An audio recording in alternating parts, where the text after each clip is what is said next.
Terungkap reaksi Ketua Umum PD Perjuangan Megawati Soekarnoputri setelah mengetahui ada pihak luar yang mencoba mengacak-acak internal partai menjelang Kongres 2025.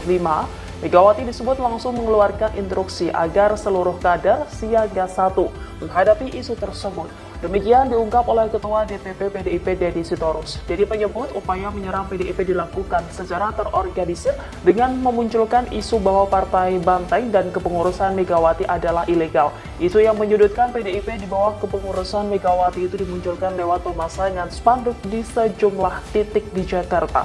Seperti spanduk bertuliskan Megawati Ketua Umum Ilegal, ditemukan di dinding samping tol Bogor Outer Ring Road. Spanduk menampilkan gambar Ketua Umum PDIP Megawati dengan ekspresi wajah sedih. Selain itu terdapat simbol banteng dengan tulisan "Banteng nangis takut virus". Download Tribun X sekarang, menghadirkan lokal menjadi Indonesia.